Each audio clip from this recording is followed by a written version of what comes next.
शहीद भाई तारू सिंह जी, इन्हां दा जन्म होया पिंड पूला है साध संगत तरनताਰਨ ਜ਼ਿਲ੍ਹੇ ਦੇ ਵਿੱਚ। इतिहास ਦੇ ਵਿੱਚ इन्हां ਦੇ पिता जी ਦਾ नाम सरदार योध सिंह ਅਤੇ माता जी ਦਾ नाम माता धर्म कौर आउंदा है। एक इन्हां ਦੀ ਭੈਣ है जो ਵਿਆਹੀ ਹੋਈ है पर जिस ਦੇ पति चलाना कर चुके ने, ਉਹ भी अपने पेके घर ਦੇ ਵਿੱਚ अपने भरा ते अपनी मां ਦੇ ਕੋਲ ਰਹਿੰਦੀ है। भाई तारू सिंह जी का किता सी खेतीबाड़ी का, खेतीबाड़ी करते सन ते अपनी 10 नोहां की किरत कमाई दे विचों दसवंध कढ़ के गुरु का लंगर तैयार करना। गाहे बगाहे जेड़े सिख उस समय जंगलों के विच रहिंदे सन, क्योंकि जकरिया खान ने इन्ना क जुल्म किया उस समय खालसे ते। विद्वानां दी भाषा दे विच जिहड़ा ये 50-60 साल का समा सी ना साध संगत, बाबा बंदा सिंह बहादुर जी की शहादत तो बाद विच इस समय नूं प्रीख्या का युग कहा गया, क्योंकि इन्नियां क शहादतां इस समय दे विच होईयां ने। एक एक दिन दे विच घल्लू घारियां दे विच हज़ारां सिखां दी शहादत होई है। शायद ही कोई दिन ऐसा होवेगा इन्हां समयां दे विच जिस दिन किसी सिख की शहीदी ना होई होवे। सो उस समय बहुते जिहड़े सिख वो जंगलों बेलियां दे विच रहिंदे सन। कुछ गुरसिख अपने घरां दे विच रह के अपनी 10 नोहां की किरत कमाई करते सन ते उन्हां दे विचों ही भाई तारू सिंह जी सन। भाई तारू सिंह जी दे बाबत भाई रतन सिंह भंगू जी पंथ प्रकाश दे विच बड़ा प्यारा लिखते ने। बड़े प्यारे बचन उन्होंने लिखे, कहंदे सो माझे मैं बस्त थे भड़ो सो पूलै गाम, हठी तपी साचो सती निहंग तारू सिंह नाम। कहंदे तारू सिंह निहंग, निहंग क्या है भाई तारू सिंह जी नूं। कहंदे निहंग भाई तारू सिंह पूले पिंड विच रह रहे सन। ये हठी तपी ते सती सन। 3 शब्द बड़े प्यारे वरते ने साध संगत भाई तारू सिंह जी दे वास्ते। हठी का वैसे भाव हुंदा है जिहड़ा जिद्दी होवे, ते पुराने जिहड़े सिद्ध जोगी कई जंगलों दे विच जाना ते उत्थे साध संगत एक एक लत्त ते खड़े होकर भगती करनी, भाव के हठ करना, जिद करनी, शरीर नूं कष्ट देना। पर भाई तारू सिंह जी ऐसे हठी नहीं। भाई तारू सिंह जी का हठ सी उन्हां दी दृढ़ता, जो गुरु पातशाह जी की सिੱਖੀ नूं उन्हां ने केसां सवासां दे नाल निभाया। सतगुरां दे सिद्धांतां ते दृढ़ रहे। बड़े तरह के लालच, बड़े तरह के डरावे उन्हां नूं दिते गए, पर वो डोले ना, अपना सिदक ना छड्डिया। वो ऐसे हठी सन। फिर शब्द वरते हैं तपी। वो तपी, तपी का भाव ही है तपाउणा, तप करना। भाई तारू सिंह जी का तप ये सी कि वह 10 नोहां की किरत करदे, अपनी नेक कमाई विचों दसवंध कढ़दे ते उस दसवंध नूं वंड छक के, जो गुरु नानक पातशाह जी का सिद्धांत है ना साध संगत, किरत करनी, वंड छकना, नाम जपना। गुरु नानक पातशाह जी का यह सिद्धांत किरत करनी, वंड छकना, नाम जपना, जेकर इस दे प्रतख दर्शन असीं करने आ, शहीद भाई तारू सिंह जी का जीवन पढ़ लिया जाए साध संगत। शहीद भाई तारू सिंह जी के जीवन दे विचों गुरु नानक पातशाह जी के इस सिद्धांत किरत करो, वंड छको, नाम जपो दे प्रतख दर्शन दिदारे हुंदे ने। गुरु नानक साहब जी के सिद्धांत की मूरत हन भाई तारू सिंह जी। अपनी मां ते अपनी भैन दे नाल ये सेवा करते ने। ऐसे सती सन, ऐसे तपी सन। ते सती का भाव जिहड़ा सत दे विच, संतोख दे विच, संजम दे विच अपना जीवन गुजारदा है। आप भावें साध संगत थोड़ा घट खा लेना, रुखा मिस्सा भी खा लेना, पर जंगल बेलियां दे विच अपने उन्हां गुरसिख भरावां नूं जिहड़े हथियारबंद संघर्ष मुगलिया जालम हुकूमत के विरुद्ध कर रहे सन, उन्हां दी हर एक तरीके दे नाल संभव मदद करते सन भाई तारू सिंह जी। रतन सिंह भंगू जी ने बड़ा प्यारा लिखिया, कहंदे जकरिया खान ने बड़े जुल्म कीते आ सिखां दे उपर। इन्हां समयां दे इतिहास दे विच साध संगत असीं शहीदियां दे जिन्ने भी वाक़े पढ़दे आ ना, इन्हां सारियां दे विच जकरिया खान का जिक्र जरूर आउंदा आ, क्योंकि बहुतियां शहादतां दे विच जकरिया खान का योगदान रहा। इन्हें बहुत सिख कौम के उत्ते जुल्म किया। भाई रतन सिंह भंगू जी लिखते पंथ प्रकाश के अंदर, कहते जकरिया खान के पाप वधदे गए ज्यों ज्यों इहदी मौत नेड़े आउंदी गई। ये पापां करके ਇਹ ਜ਼ੁਲਮ ਕਮਾ ਕੇ ਆਪਣੀ ਹੀ ਮੌਤ ਨੂੰ ਆਵਾਜ਼ਾਂ ਮਾਰਦਾ ਰਿਹਾ। ਬੜੇ ਪਿਆਰੇ ਬਚਨ ਉਹਨਾਂ ਲਿਖੇ, ਨਵਾਬ ਮੌਤ ਜਬ ਨੇੜੇ ਆਈ, ਤਿਮ ਤਿਮ ਲਾਗੋ ਕਰਨ ਬੁਰਾਈ। ਜਿਉਂ ਨਵਾਬ ਜ਼ਕਰੀਆ ਖਾਨ ਦੀ ਮੌਤ ਨੇੜੇ ਆਈ, ਇਹਦੇ ਜ਼ੁਲਮ ਹੋਰ ਵੱਧਦੇ ਗਏ। ਸਾਲ 18 ਸੋਈਏ ਦੋਏ, ਤਾਰੂ ਸਿੰਘ ਕੀਓ ਸਾਕੋ ਹੋਏ। ਕਹਿੰਦੇ ਜਦੋਂ 1802 ਸੰਮਤ ਆਈ, ਸਨ ਹੈ 1745, ਤੇ ਸੰਮਤ ਅਤੇ ਸਨ ਦੇ ਵਿੱਚ 57 ਸਾਲ ਦਾ ਫਰਕ ਹੈ। ਸਾਧ ਸੰਗਤ, ਸੰਮਤ ਜਿਹੜੀ ਹੈ ਉਹ ਸਨ ਤੋਂ 57 ਸਾਲ ਅੱਗੇ ਚੱਲਦੀ ਹੈ। ਕਹਿੰਦੇ ਜਦੋਂ 1802 ਸੰਮਤ ਆਈ ਤੇ ਉਸ ਸਮੇਂ ਭਾਈ ਤਾਰੂ ਸਿੰਘ ਜੀ ਦੀ ਸ਼ਹੀਦੀ ਦਾ ਸਾਕਾ ਵਾਪਰਿਆ, ਜਿਸ ਤੋਂ ਬਾਅਦ ਵਿੱਚ ਨਵਾਬ ਜ਼ਕਰੀਆ ਖਾਨ ਦੀ ਮੌਤ ਹੋ ਜਾਂਦੀ ਹੈ। ਭਾਈ ਤਾਰੂ ਸਿੰਘ ਜੀ ਹੀ ਉਹ ਆਖਰੀ ਸ਼ਹੀਦ ਜਿਨ੍ਹਾਂ ਨੂੰ ਜ਼ਕਰੀਆ ਖਾਨ ਆਪਣੇ ਹੁਕਮਾਂ ਦੇ ਨਾਲ ਸ਼ਹੀਦ ਕਰਵਾਉਂਦਾ। ਉਸ ਤੋਂ ਬਾਅਦ 'ਚ ਉਹਨਾਂ ਦੀ ਸ਼ਹੀਦੀ ਤੋਂ ਬਾਅਦ ਵਿੱਚ ਉਹਦੀ ਵੀ ਮੌਤ ਹੋ ਜਾਂਦੀ ਹੈ। ਸਾਧ ਸੰਗਤ, ਭਾਈ ਰਤਨ ਸਿੰਘ ਭੰਗੂ ਜੀ ਅੱਗੇ ਲਿਖਦੇ ਨੇ, ਕਹਿੰਦੇ ਕਿ ਜ਼ਕਰੀਆ ਖਾਨ ਨੇ ਬੜਾ ਜ਼ੁਲਮ ਕੀਤਾ, ਪਰ ਫਿਰ ਵੀ ਉਹਨਾਂ ਦਿਨਾਂ ਦੇ ਵਿੱਚ ਸਾਕੇ ਵਾਪਰੇ, ਜਿਹੜੀਆਂ ਘਟਨਾਵਾਂ ਵਾਪਰੀਆਂ ਨੇ ਕਿ ਭਾਵੇਂ ਕਿ ਉਹਨੇ ਜ਼ੁਲਮ ਕਰਕੇ ਇਹ ਐਲਾਨ ਵੀ ਕਰਵਾ ਦਿੱਤੇ ਕਿ ਮੈਂ ਖਾਲਸੇ ਨੂੰ ਖਤਮ ਕਰ ਦਿੱਤਾ, ਪਰ ਖਾਲਸਾ ਗਾਹੇ ਬਗਾਹੇ ਆਪਣੀ ਹੋਂਦ ਦਰਸਾਉਂਦਾ ਰਿਹਾ। ਜ਼ਕਰੀਆ ਖਾਨ ਨੂੰ ਅੰਦਰੋਂ ਪਤਾ ਸੀ ਕਿ ਮੇਰੇ ਕੋਲੋਂ ਮੈਂ ਭਾਵੇਂ ਬਾਹਰੀ ਤੌਰ ਤੇ ਐਲਾਨ ਕਰ ਦਿੱਤੇ, ਢੰਡੋਰਾ ਵੀ ਪਿਟਵਾ ਦਿੱਤਾ, ਪਰ ਮੇਰੇ ਕੋਲੋਂ ਅਜੇ ਖਾਲਸਾ ਖਤਮ ਨਹੀਂ ਹੋਇਆ। ਕਿਉਂਕਿ ਉਹਨਾਂ ਸਮਿਆਂ ਦੇ ਵਿੱਚ ਇਹ ਘਟਨਾਵਾਂ ਵਾਪਰਦੀਆਂ ਰਹੀਆਂ ਜਦੋਂ ਦੋ ਗੁਰਸਿੱਖ ਪਿਆਰੇ ਦਰਬਾਰ ਸਾਹਿਬ ਤੇ ਜਦੋਂ ਇਹਨਾਂ ਕਬਜ਼ਾ ਕਰ ਲਿਆ, ਮੱਸੇ ਰੰਗੜ ਨੂੰ ਸਾਰਾ ਕੰਟਰੋਲ ਦੇ ਦਿੱਤਾ। ਉਹ ਮੱਸਾ ਰੰਗੜ ਅੰਦਰ ਬੈਠ ਕੇ ਸ਼ਰਾਬਾਂ ਤੱਕ ਪੀਂਦਾ ਰਿਹਾ। ਉਹਨਾਂ ਸਮਿਆਂ ਦੇ ਵਿੱਚ ਵੀ ਦੋ ਗੁਰਸਿੱਖਾਂ ਨੇ ਆਉਣਾ ਤੇ ਆ ਕੇ ਇੱਥੇ ਇਸ਼ਨਾਨ ਕਰਕੇ ਤੇ ਫਿਰ ਚਲੇ ਜਾਣਾ, ਨਾਲੇ ਇੱਥੋਂ ਦੀਆਂ ਸਾਰੀਆਂ ਖਬਰਾਂ ਇਕੱਠੀਆਂ ਕਰਕੇ ਲੈ ਜਾਣੀਆਂ। ਸਾਧ ਸੰਗਤ, ਇਹਨਾਂ ਸਮਿਆਂ ਦੇ ਵਿੱਚ ਬਾਬਾ ਬੋਤਾ ਸਿੰਘ ਜੀ, ਬਾਬਾ ਕਰਜਾ ਸਿੰਘ ਜੀ, ਜਿਨ੍ਹਾਂ ਨੇ ਨੂਰਦੀਨ ਦੀ ਸੜਕ ਦੇ ਉੱਪਰ ਨਾਕਾ ਲਗਾ ਕੇ ਜਹਾਂਗੀਰ ਨੂੰ ਦੱਸਿਆ, ਇਹ ਸੁਨੇਹਾ ਦਿੱਤਾ ਕਿ ਖਾਲਸਾ ਤੇਰੇ ਕੋਲੋਂ ਹਜੇ ਖਤਮ ਨਹੀਂ ਹੋਇਆ। ਫਿਰ ਭਾਈ ਸੁੱਖਾ ਸਿੰਘ ਜੀ, ਭਾਈ ਮਹਿਤਾਬ ਸਿੰਘ ਜੀ, ਜਿਨ੍ਹਾਂ ਨੇ ਮੱਸੇ ਰੰਗੜ ਦਾ ਸਿਰ ਵੱਢ ਕੇ ਇਹਨਾਂ ਮੁਗਲਾਂ ਦੇ ਵਿੱਚ ਹਾਹਾਕਾਰ ਮਚਾ ਦਿੱਤੀ, ਜਿਨ੍ਹਾਂ ਨੇ ਇਹ ਕਹਿ ਦਿੱਤਾ ਸੀ ਕਿ ਅਸੀਂ ਤਾਂ ਖਾਲਸਾ ਖਤਮ ਕਰ ਦਿੱਤਾ, ਅਸੀਂ ਤਾਂ ਸਿੱਖ ਕੌਮ ਹੀ ਖਤਮ ਕਰ ਦਿੱਤੀ। ਉਹਨਾਂ ਨੂੰ ਮੱਸੇ ਰੰਗੜ ਦੇ ਸਿਰ ਵੱਢਣ ਦੇ ਨਾਲ ਆਪਣੇ ਹੱਥਾਂ ਪੈਰਾਂ ਦੀ ਪੈ ਗਈ ਸੀ। ਹੁਣ ਸਾਧ ਸੰਗਤ ਦੇ ਜ਼ਕਰੀਆ ਖਾਨ ਨੇ, ਜਿਹੜੇ ਆਪਣੇ ਸਾਰੇ ਇਲਾਕੇ ਦੇ ਚੌਧਰੀ ਸਨ, ਜਿਨ੍ਹਾਂ ਨੂੰ ਇਹਨੇ ਆਪਣੇ ਸੂਹੀਏ ਬਣਾਇਆ ਹੋਇਆ ਸੀ, ਖਬਰੀ ਬਣਾਇਆ ਹੋਇਆ ਸੀ, ਉਹਨਾਂ ਸਾਰਿਆਂ ਨੂੰ ਇਕੱਠਿਆਂ ਕੀਤਾ। ਉਹਨਾਂ ਦੇ ਨਾਲ ਹੁਣ ਵਿਚਾਰ ਇਹ ਕਰ ਰਿਹਾ ਵਾ, ਤੇ ਵਿਚਾਰ ਕਰ ਰਿਹਾ, ਉਹਨਾਂ ਨੂੰ ਕਹਿ ਰਿਹਾ, ਉਹਨਾਂ ਨੂੰ ਦੱਸ ਰਿਹਾ, ਕਹਿੰਦਾ ਵੀ ਮੈਂ ਇਹਨਾਂ ਨੂੰ ਘਰਾਂ ਦੇ ਵਿੱਚੋਂ, ਪਿੰਡਾਂ ਦੇ ਵਿੱਚੋਂ ਕੱਢ ਦਿੱਤਾ, ਮੈਂ ਇਹਨਾਂ ਦੇ ਉੱਪਰ ਬਹੁਤ ਜ਼ੁਲਮ ਕੀਤੇ ਆ, ਮੈਂ ਜ਼ੁਲਮ ਕਰਨ ਵਾਲੀ ਕੋਈ ਗੱਲ ਛੱਡੀ ਨਹੀਂ ਹੈ ਕਿ ਜਿਹੜਾ ਜ਼ੁਲਮ ਇਹਨਾਂ ਦੇ ਉੱਪਰ ਨਾ ਕੀਤਾ ਹੋਵੇ। ਇੱਥੋਂ ਤੱਕ ਕਿ ਮੈਂ ਇਹਨਾਂ ਦੇ ਗੁਰਦੁਆਰਿਆਂ ਦੇ ਵਿੱਚ ਜਿਹੜੀ ਚੜ੍ਹਤ ਚੜ੍ਹਦੀ ਸੀ, ਚੜਾਵਾ ਚੜ੍ਹਦਾ ਸੀ, ਸੰਗਤ ਮੱਥਾ ਟੇਕਦੀ ਸੀ, ਉਹ ਵੀ ਬੰਦ ਕਰਵਾ ਦਿੱਤਾ। ਜਿਹੜਾ ਗੁਰੂ ਨੂੰ ਇਹ ਨਿਆਜ਼ ਦਿੰਦੇ ਸਨ, ਭਾਵ ਕਿ ਭੇਟਾ ਦਿੰਦੇ ਸਨ ਗੁਰੂ ਘਰ ਵਿੱਚ ਜਾ ਕੇ, ਮੈਂ ਉਹ ਵੀ ਇਹਨਾਂ ਦੀ ਬੰਦ ਕਰ ਦਿੱਤੀ, ਉਹਦੇ ਤੋਂ ਵੀ ਇਹਨਾਂ ਨੂੰ ਹਟਾ ਦਿੱਤਾ। ਇਹਨਾਂ ਦੇ ਕੋਲ ਹੁਣ ਕੁਝ ਵੀ ਨਹੀਂ ਹੈ, ਕੋਈ ਪੈਸਾ ਧੇਲਾ ਇਹਨਾਂ ਦੇ ਕੋਲ ਨਹੀਂ ਹੈ, ਇਹ ਭੁੱਖੇ ਹਨ, ਦਾਣਾ ਪਾਣੀ ਇਹਨਾਂ ਨੂੰ ਕਿਤੇੋਂ ਨਹੀਂ ਲੱਭਦਾ। ਮੇਰੀ ਫੌਜ ਇਹਨਾਂ ਨੂੰ ਲੱਭ ਕੇ ਮਾਰਦੀ ਹੈ, ਪਰ ਫਿਰ ਵੀ ਇਹ ਖਤਮ ਅਜੇ ਕਿਉਂ ਨਹੀਂ ਹੋ ਰਹੇ।